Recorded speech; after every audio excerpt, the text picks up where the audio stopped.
Hello, beautiful people. It is Felicia Johnson here, Trauma Recovery Coach. I'm so excited that I'm tuned in with you guys and you are tuned in with me. I'm loving spending time with you here on YouTube. I'm enjoying just giving you value, enjoying just sharing you my story of just overcoming trauma and the healing journey and being that person of saying that if she can heal, I can heal as well. So today we are going to be talking about intergenerational trauma. And you might be like, Coach Felicia, what does that mean? So, intergenerational trauma is a trauma or a negative experience that is passed down from one generation to another.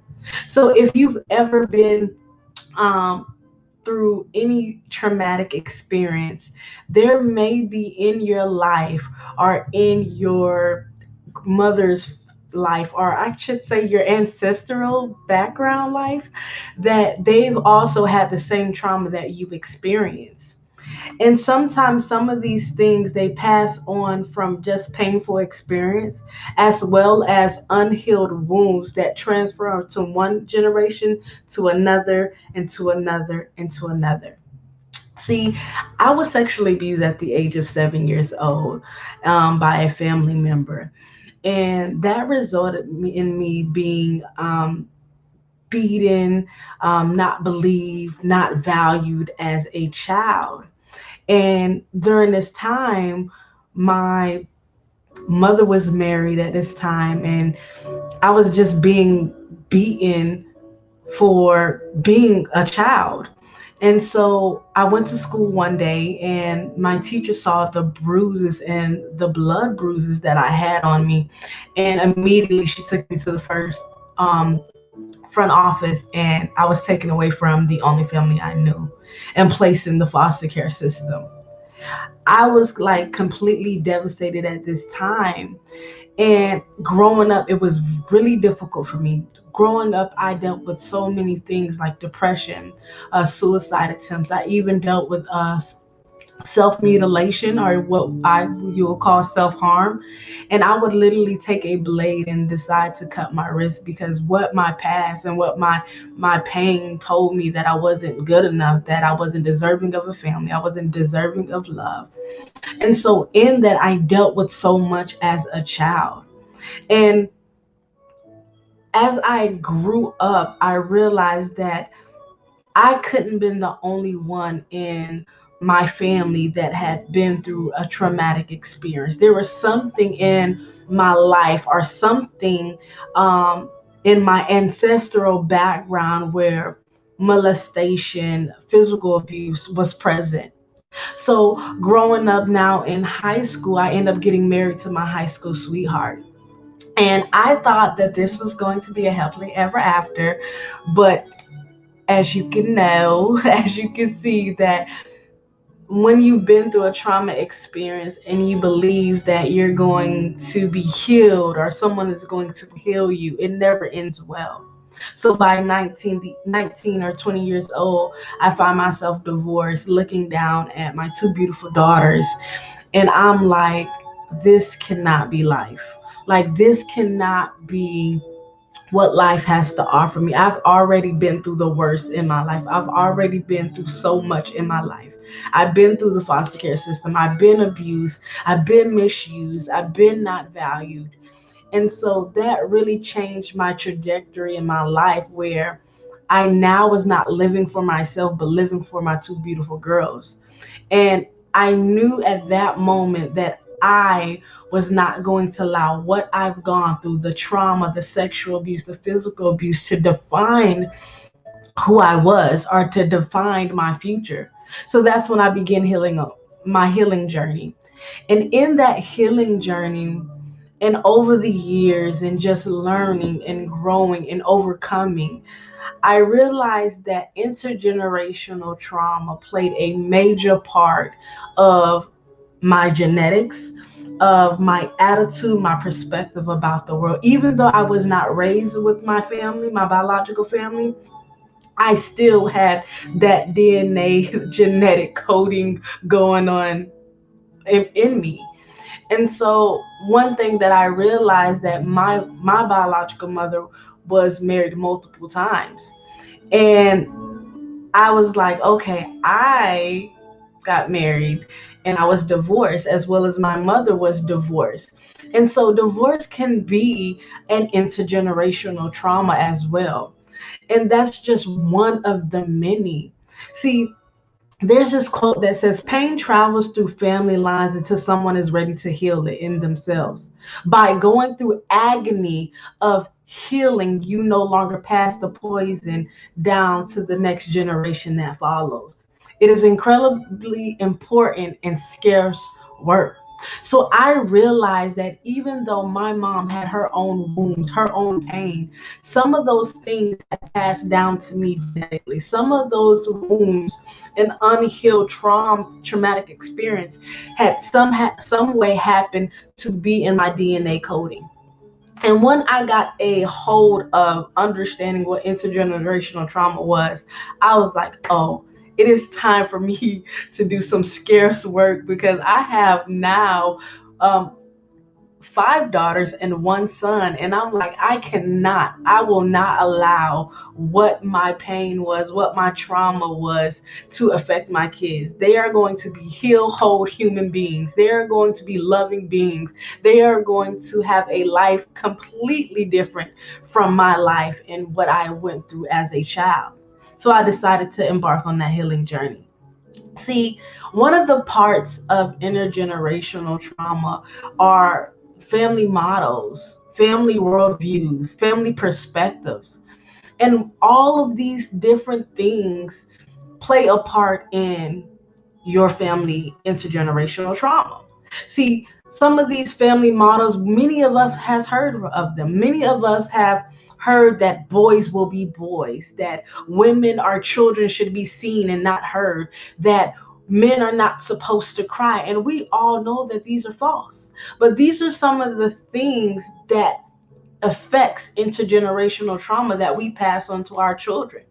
And see, all these different things are family worldviews. If your family had this idea or this model that, oh, you can't trust the world, whatever happens in this house stays in this house, that is like the biggest one of them all, because so many people have been abused, have been literally hurt to the core by this belief system, by this model, that what happens in this house stays in my house. So many children have dealt with so many wounds behind that model because they were too afraid to reach out for help.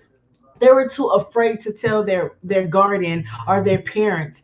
And it is so important that we need to stop and think, what are some unhealthy things or wounds that has happened in my mom's life or happened in my life that I don't want to pass on to my children? So that's something that you should think about, because we have all gone through a pain or a wound in our life, whether it been a loss of loved one, whether it been physical abuse or sexual abuse, or dealt with an illness all our life. We have some form or shape of another have been through a wound.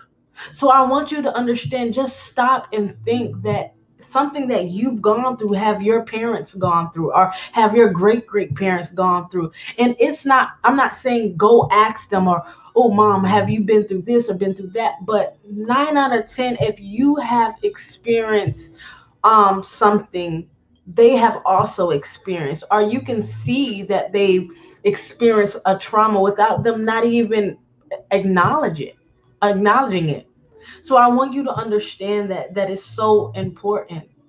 So how do intergenerational trauma affects our families? How does it affect the relationships that we have? See, I have three keys here. See, the first one is unhealed emotions and thoughts about the trauma. See, one of my things was when I went through my trauma and I became vocal at 8 years old, I was literally not believed. They told me that I was lying, that I was attention seeker, no, that it didn't happen, that I was always a bad child. And this happens a lot in families. This happens a lot where the victim is literally being ostracized for what they are telling, or the story they're telling about what they've gone through. And so a lot of times the family don't want to even address that wound, or even they don't even have the perception or the perspective to say, hey, this may have happened, because in their mind they have this perfect family. In their mind they have this family that is loving, that is kind, that is giving. So anything that go against their family, they're not going to believe. Anything that's going against that false perspective that they have about their family, they're not going to believe. So that was one of the major things that I dealt with. A 8-year-old child that's come to an adult and say that this is what happened to me. And so I know that what I experienced was 100% done to me. See, I dealt with extreme nightmares, extreme anxiety, and extreme depression. And see, wounds and trauma never leaves the body. It never leaves, and it beds itself in our DNA, in our mind, and in our spirit. So it takes some scarce works to overcome and to begin healing, and to say, hey, I choose to not live in my pain, but I choose to live whole, healed, and freed. So this goes on to my next one. It is number 2: negative repeated patterns of behaviors. I can say that in the beginning of my healing journey, and knowing my biological family, that substance abuse was like a major thing in my family. And I started off my healing journey trying to suppress my pain with alcohol, with weed, with taking pills. And so in that, I was just like, there's something here. There's a wound here that is causing me to suppress this pain, causing me to suppress this shame, causing me to suppress this grief. So I want you to understand that there are patterns that you do, behaviors, actions, even your belief system that you do, that you learned from intergenerational trauma. And I don't say these things as they're bad. And this is really to bring awareness of what is something, or what are wounds that has happened to you or happened in your family's life that you don't want to pass on in to the next generation, or to your children. If you are a parent watching this, what are some things or wounds or traumas that you don't want to pass on to your children? And that can be an attitude, that can be a behavior, it can be a perspective, it can be a belief system. What do you don't want to pass on to your children's children? And so goes on to number 3: untreated or poor substance abuse. What are you willing to not pass on to your children? And I want you to really begin to think about this, because this is what got me. I was so for real about my healing journey. I was so for real about healing, because I wanted to be the one to break every intergenerational trauma that happened in my bloodline or in my ancestral background. I wanted to be the one to face every wound that has happened in my genetics, in my DNA, because I wanted my children to be whole completely, to be freed to live, free to love, free to trust, free to be authentically them. And I said I was going to heal, because in this intergenerational trauma, One of the other things that impacts families is unhealthy parenting. Because if, for example, I knew nothing about parenting, I was taken away from my only mom, my family, and placed in the foster care system. Growing up in group homes, mental facilities, growing up in programs at a young age. So I didn't have a a family model or a family idea of what I wanted a family look like. I wanted a family, yes. But my belief system and what I had gone through told me that I wasn't deserving of one, that I deserved to be living from group home to foster home. And so when I had my first child and I was a teen mom, I knew nothing about being a mother. But I did have great mother figures in my life that showed me how to be a mother. And then I even went a step further because I was so serious about this journey that I got into groups and invested in programs where I wanted to see how do great mothers parent. Because you have to understand, I didn't grow up with a mother. And I had a lot of mother and daughter wound there. So I made it my business and I was so for real and so serious about my healing where I was like, no, this is not going to be my life. I am going to raise healthy children, mentally, emotionally, physically, spiritually. I am going to raise emotionally sound children. So I made it my business to parent healthy. And I want you to understand that you have to choose. You have a choice. What do you want for your future generations? Or what even do you want for yourself? See, I know what trauma has done to me. I know the impact of it. I know the feelings behind it. I know the what suicide feel like. I know what self-mutilation feels like. I know what not feeling wanted or feeling undervalued, not having the confidence, lacking self-esteem, not even knowing who I was or having the confidence or that I was deserving to heal or deserving to live a good life. I didn't even think I was deserving to live. So I understand what trauma and what abuse and what pain do to you. I know if that feels like it feels like agony. It feels sad. It makes you angry. It hurts you. But I did wanted to know what was healing.